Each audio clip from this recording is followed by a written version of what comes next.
Un contagio voluntario, es un artículo de Manuel López, correspondiente al número 267 de la revista En la calle recta.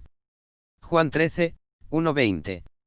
En medio de la alerta sanitaria por el COVID-19, se nos recomienda el confinamiento, lavarnos las manos a menudo, evitar el contacto social, etc. El riesgo de contagiarse y contagiar a otros es demasiado grande como para obviar estas medidas preventivas. En este artículo hablaré de la humillación, y del enorme y asombroso sacrificio que el Señor tuvo que experimentar, a fin de limpiarnos y sanarnos de un contagio mucho más terrible y mortal que el cólera, la peste, el ébola o el COVID-19. Al que no conoció pecado, por nosotros lo hizo pecado, para que fuésemos hechos justicia de Dios en él. 2 Theo 5 y 21. La hora de Jesús. Una estudiante de música visitó la casa de Beethoven en Alemania y al llegar a la sala principal, había un piano en el que Beethoven había tocado alguna de sus obras más espectaculares y rogó al guía que le permitiese tocar el piano. Tocó la primera parte de la sonata Claro de Luna. El guía impasible y atónito contempló a la joven, que le preguntó al finalizar, si los músicos que habían visitado la casa habían querido tocar el piano también, a lo cual, el guía le contestó que no, que habían pasado músicos muy famosos, pero ninguno se consideró digno de tocar ese piano.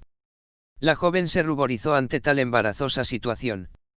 Todos hemos vivido situaciones humillantes. Lo realmente extraño es que alguien se exponga a la humillación de forma voluntaria y consciente. Eso fue lo que Jesús de Nazaret hizo, se humilló a sí mismo hasta lo sumo. Leemos que antes de la fiesta de la Pascua, sabiendo Jesús que su hora había llegado para que pasase de este mundo al Padre, este es tema recurrente, en el Evangelio de Juan, la hora de Jesús. ¿Qué significa esa hora? Es la hora de la traición, de la humillación, del dolor, del abandono absoluto y de su muerte. Para eso había venido al mundo. Pero, ¿por qué buscar voluntariamente experimentar esa humillación? La respuesta es, como había amado a los suyos que estaban en el mundo, los amó hasta el fin. Su amor es la respuesta. A continuación, y tras esto, esperaríamos la narración de la crucifixión, pero por el contrario, se nos relata uno de los momentos más extraños y extravagantes protagonizados por el Señor. No se incluye aquí la Santa Cena como en los otros evangelios, pues Juan ha enseñado ya el significado simbólico de la Santa Cena en el capítulo 6. La narración está conectada con la cena, pero su finalidad es ilustrar el asombroso amor de Jesús. Un sorprendente acto de humillación. Los 3 primeros versículos son desconcertantes, el amor que se nos muestra aquí, se nos antoja extravagante y en el contexto de una traición sin precedentes, y cuando cenaban, como el diablo ya había puesto en el corazón de Judas Iscariote, hijo de Simón, que le entregase. Jesús hace una demostración que asombrará a sus discípulos y que quedará grabada para siempre en sus retinas. Este capítulo refleja el amor sacrificial de Jesús.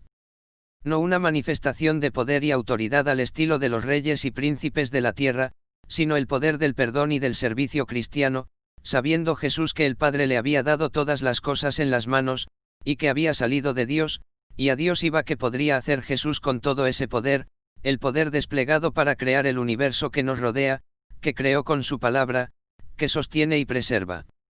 ¿Qué harías tú con ese poder? ¿Cómo actuarías ante esa traición? Sorprendentemente Jesús se remanga, recoge su túnica y lava los pies de los discípulos, se levantó de la cena, y se quitó su manto, y tomando una toalla, se la ciñó. Luego puso agua en un lebrillo, y comenzó a lavar los pies de los discípulos, y a enjugarlos con la toalla con que estaba ceñido. Imagina cómo te sentirías, si el Maestro y Señor, al que admiras y sigues, comenzase a lavar tus sucios pies. Es algo vergonzoso. Humillante. El Rey del universo, arrodillado delante de ti. En el contexto histórico y cultural judío, una esposa o las hijas, tenían el deber de lavar al padre su cara, manos y pies. Pero el judío varón no podía exigir esto a otro hombre, ni siquiera a un esclavo judío, solamente a un esclavo no judío, es decir, a un gentil. Se cuenta la historia de un juez blanco que finalizado el apartheid en Sudáfrica fue invitado a una iglesia de hermanos de color, en la cual pudo dirigirse a la congregación para congratularse por el final de tan terrible sistema racista y dar gracias a Dios por ello. Cuando reconoció entre los asistentes a su anciana ama de llaves, la cual le había servido fielmente por más de 30 años. En ese momento pidió un lebrillo con agua, una toalla y rogó que se le permitiese lavarle los pies. La historia de este juez es sin duda hermosa, pero no tiene comparación con la historia en la que estamos reflexionando. Entonces, el orgulloso e impetuoso Pedro, se negó a que el Señor le lavase. Entonces vino a Simón Pedro, y Pedro le dijo: Señor, tú me lavas los pies. Pedro le dijo: no me lavarás los pies jamás. Era humillante para él que Jesús hiciera tal cosa. Pero Jesús pone a Pedro en su lugar y esto le confunde. Jesús le respondió: si no te lavare, no tendrás parte conmigo. Le dijo Simón Pedro: Señor, no solo mis pies, sino también las manos y la cabeza. Un contagio necesario. Puesto que Cristo nos lava, estamos verdaderamente limpios. Jesús le dijo: el que está lavado, no necesita sino lavarse los pies, pues está todo limpio, y vosotros limpios estáis, aunque no todos. En la cruz, encontramos la manifestación de amor más grande que la humanidad haya podido conocer. Si somos limpios, es gracias a Él. Jesús ensució sus manos y sus pies en este mundo y voluntariamente cargó nuestro pecado en la cruz del Calvario, y allí lo expió. Jesús se expuso, corrió el riesgo de contagiarse al humanarse y vivir en medio de un mundo contaminado por el pecado. Hoy es nuestro 18º día de confinamiento y no dejo de pensar en los médicos que trataron el ébola, más contagioso y mortífero que el COVID-19. Jesús se despojó de su traje aislante, de toda su protección y voluntariamente se contagió a sí mismo, para que tú y yo pudiésemos recibir la vacuna, por medio de su sacrificio y su muerte. Tratar con el orgullo es una de las cosas más duras y dolorosas al acercarse al cristianismo bíblico, simbolizado por ese lavamiento. Al observar una tortuga sobre lo alto de un muro de piedra, somos inmediatamente conscientes de alguien le ha ayudado a llegar allí. De igual manera, si nosotros poseemos algo de valor, si hemos hecho algo perdurable, si podemos vanagloriarnos de algo, ha sido con la ayuda de Dios, porque Dios es el que en vosotros produce así el querer como el hacer, por su buena voluntad. Fil 2 y 13. Hoy ya no se habla de siervos, sino de líderes. Un líder es alguien al que sigues, escuchas y obedeces.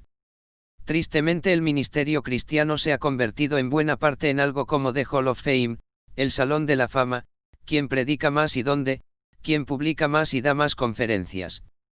Quien tiene más seguidores y likes en el Facebook, Instagram o Twitter. No quiero decir con esto que estos ministerios no puedan ser un servicio agradable al Señor y útiles a su iglesia, cada uno según el don que ha recibido, ministrelo a los otros, como buenos administradores de la multiforme gracia de Dios.